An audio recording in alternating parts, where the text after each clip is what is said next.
I want you to do something a little radical right now, like wherever you are listening to this. Yeah, just take a second. Exactly. I want you to literally unclench your jaw. Just let it go. Drop your shoulders. Most of us don't even realize we're tensing up, you know? Right. And look, I don't care if you just finished, a grueling 12-hour shift on the hospital ward, or if you just stepped off a loud, dusty job site. Or even if you're just mentally exhausted from staring at screens all day long. Leave it at the door. It's over. You are officially entering quiet mode. So just take a deep breath. That's the baseline we need for this. It really is. And now I want you to look at the phone sitting next to you, or maybe the smartwatch on your wrist. Every single time that screen lights up, every time it buzzes, it steals exactly 23 minutes of your life. Welcome to the deep dive. It really is a staggering number to confront when you put it like that. 23 minutes Yeah. from one buzz. Yeah, because we tend to measure interruptions in like the seconds it takes to glance at a screen, right? Whoa! We completely ignore the massive cognitive debt we incur the moment we look away from our deep work. And that cognitive debt, that is exactly the central target of our mission today. Okay, let's unpack this. We are exploring The Sovereign Architect's Guide by Chillstar 08. Specifically, episode 6, which is titled Deep Work Dynamo, How to Finish Your Week in 4 Hours. Right. And if you remember in our last deep dive, we talked about installing drawing those boundaries and reclaiming your personal space. But clearing the space is just step one. It actually reveals a much deeper, much more intimidating problem. Yeah, the void. What are we actually supposed to be building in that silence we just fought for? Because if we don't have a blueprint, the noise of the world is just going to rush right back in to fill it. Oh, for sure. We have this natural horror of a vacuum. The second our schedule opens up even slightly, our instinct is to pack it with activity. We just have to be doing something constantly. Exactly. We are culturally conditioned to equate motion with progress. Yeah. But Chillstar 08 introduces a really brilliant distinction here. She talks about the trap of idling. I love this concept so much. Think about a car engine, right? Mm-hmm. The engine is running, the pistons are firing, it's burning through all this expensive fuel, making a ton of noise and vibration. But the car is in park. Yes, it isn't going anywhere, and that is what most of our daily quote-unquote busyness looks like. We feel incredibly productive because we are in constant motion. Right. You check a text message while you're sitting at a stoplight. Or you answer a quick email while walking from your car to the front door. You stare at a spreadsheet on your laptop while, your family dinner is sitting right in front of you, literally getting cold. And that right there is the illusion of productivity.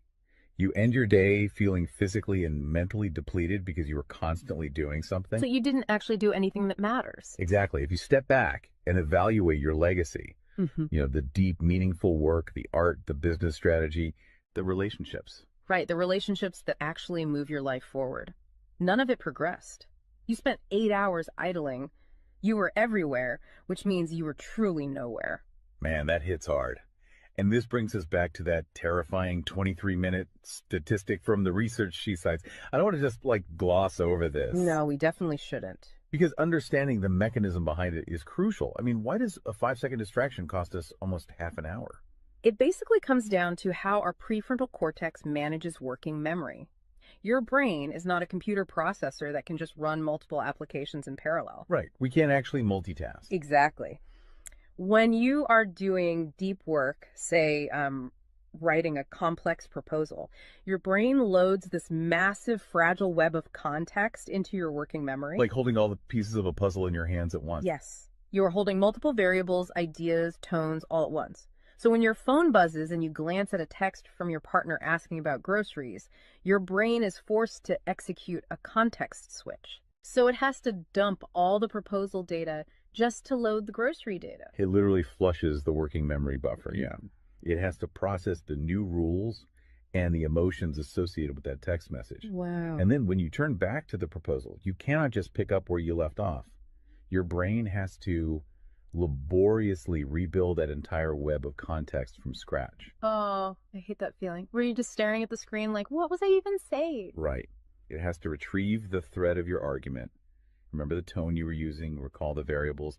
That rebuilding process takes an average of 23 minutes of cognitive effort, And it burns a ton of energy doing that, right? massive amounts of glucose. That explains so much. I mean, that is why people hit 5 p.m. and feel physically exhausted, almost sick to their stomachs. Even if they've just been sitting in a really nice ergonomic chair all day. Exactly. They haven't been doing deep work. They've been doing cognitive gymnastics, just constantly flushing and reloading their working memory. They are burning fuel just to stay in park. So, okay, let me bring in what I like to call the transformer concept here. Because our focus is like an electrical grid. If you have, 50 browser tabs open, you are leaking energy as raw, unusable heat rather than concentrated light. That's a great way to look at it. So if we are all acting like our focus is this cheap renewable resource, how do we stop being what Chillstar '08 calls a subject to the pings of the world? I mean, how do we actually become the architect of our attention? Well, what's fascinating here is how she frames the philosophical shift we need. She says utility does not equal value. Oh, say that again. Utility does not equal value. Right. In the modern workforce, we have been completely conditioned to believe that being constantly available makes us valuable. Like if you answer a Slack message in 3 seconds, you're the hero. Exactly. You are praised as a good worker. Or if you jump on a Zoom call with like 5 minutes notice, you're a team player. But that is just utility. I mean, being highly available makes you a commodity. You're like a human router just passing information back and forth. And routers are easily replaced. True sovereignty, true value comes from being impactful. You simply cannot make a deep, lasting impact if your attention is constantly fractured by the agendas of other people. Yeah, when you operate like that human router, you are spending your finite, precious Mondays executing someone else's script. You're a subject to the pings of the world. Okay, so we know the biology of why this destroys our focus, and we understand the philosophical trap of, trying to be too available. But how do we actually fix the mechanics of our workday? We have to build the deep work dynamo. Right. So think of your attention like water pressure. If you poke 50 tiny holes in a garden hose, open browser tabs, email notifications, group chats. The water just trickles at the end. Exactly. You cannot wash a car with a trickle. You're just making the driveway wet. That's true. So the Dynamo Audit she lays out, it's about putting a high pressure nozzle on that hose. It narrows the opening to create a stream powerful enough to actually blast through the dirt. And the first step in that audit is auditing the physical environment itself. She calls it analyzing your signal-to-noise ratio. Okay, so visualize your workspace right now. She asks you to determine if it is a sanctuary or a transit hub. Let's be honest. Most of us are operating in transit hubs. A transit hub is a place of constant arrival and departure. People walking by, announcements over the loudspeaker, just a blur of motion. Yeah, and you can't build a legacy in a train station. But we need to push past the basic phones are distracting advice, right? Because our listeners already know that. Oh, absolutely. Chillstar '08's rule is much more brutal than that. She says if the phone is even sitting on your desk, even face down, it is acting as a parasite on your cognitive grid. A parasite, just by being in the room. The research supports this entirely, by the way. The mere presence of a smartphone in your visual field, even if it is completely powered off, measurably reduces your cognitive capacity. Because your brain is having to actively expend energy to ignore it, right? Exactly. It is running a background process that just keeps saying, don't check the phone, don't check the phone. That is energy being actively stolen from your primary task. So sovereignty literally begins the moment you physically remove the device from the room, put it in a drawer down the hall. Close the door. Make the physical environment quiet. But okay, let's say you've done that. That doesn't stop your own brain from creating internal noise, right? Like trying to juggle 5 projects at once. How do we fix the internal wiring? That brings us to the second pillar of the audit, which is the batch wiring rule. This directly addresses the danger of switching fatigue, which we touched on with that 23-minute penalty. Right, the cognitive glucose burn. Yeah. When we attempt to multitask, like writing a creative brief, then pausing to check inventory levels, then answering 3 customer service emails. And then trying to go back to the brief. Right. We are grinding our mental gears to dust. We are switching between entirely different cognitive states. Because creative writing uses a completely different part of the brain than calculating inventory, obviously. They require entirely different operating frequencies. So the batch wiring rule dictates that you must group similar tasks together based on their cognitive load. Okay. And you do not switch the current until that specific type of work is completely done. You do all your deep analytical thinking in one high voltage burst. And then you save all your reactive administrative stuff for a separate lower voltage block later in the day. Precisely. It's all about staying in one gear. Like if you are driving up a really steep hill, you don't constantly shift between first gear and fifth gear. You lock into the gear that provides the right torque and you just ride it out. That's a perfect analogy. But okay, here's where it gets really interesting. This leads to the third pillar of the audit, and this is where I actually need to seriously push back on the source material a bit. She calls this the zero access window. Ah, yes. This is usually where the resistance starts for people. Because it sounds impossible for a normal person. She says you cannot just plan to be focused, right? You have to legally schedule it. You have to lock in one sovereign hour. Yeah, 1 hour where you are legally dead to the outside world. No boss, no family, no, hey, do you have a second for a quick question? Just you and the blueprint. It's extreme, yes. But let's do a reality check here. I mean, I see how that works for a solo digital entrepreneur or a freelance writer, but what about someone whose literal job description is to be available? Right, like an IT support specialist. Or a floor manager, or a nurse on a ward, or even, a parent at home with a toddler. How do they justify just vanishing? It feels like this advice only applies to a very specific, privileged type of worker. That is the most common and, frankly, the most valid hurdle to this entire system. But we really have to look at how the principle scales, and we have to look at the internal psychology of the worker. Okay, walk me through that. First, let's address the context of Chillstar '08's own life. She is not some solitary monk living on a mountain. She is a wife, a mother, and a grandmother. Oh, wow. Okay. Yeah, and she runs a luxury travel agency and a digital marketing business. Her entire professional and personal life is built around communication and client management. She probably receives hundreds of legitimate demands on her attention every single day. So she is really in the thick of it. She isn't just speaking from some ivory tower. Far from it. She implements the zero access window because of those demands, not in spite of them. Now, for the IT manager or the nurse, obviously, you cannot vanish while on active duty if your role is acute response. Right. You can't ignore a burning server or a patient monitor. Exactly. But the principle applies to the deep work surrounding the active duty, the scheduling, the charting, the strategic planning. Even in highly reactive jobs, there is legacy work that gets pushed to the margins. That makes sense. And the challenge isn't just logistical, it is deeply psychological. It's the internal guilt, isn't it? Yes, exactly. People feel like bad employees or bad parents or bad partners when they set a hard boundary. Yeah. We tie our entire self-worth to our responsiveness. We think, if I am not instantly available, I am failing them. Man, that is so true. We feel guilty for taking an hour to ourselves. But setting a zero access window is not about neglecting your family or your team.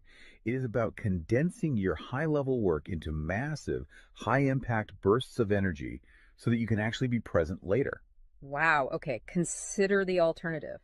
If you don't carve out that absolute focus, you end up giving your family or your team partial fractured attention for 12 hours straight. Exactly. You are physically at the dinner table, but mentally you are drafting an email. Or you are sitting on the floor playing with your kid, but you're checking a Slack notification over their shoulder. You are trading constant low quality availability for scheduled high quality presence. It is entirely about communicating boundaries to protect the quality of the time you do give people.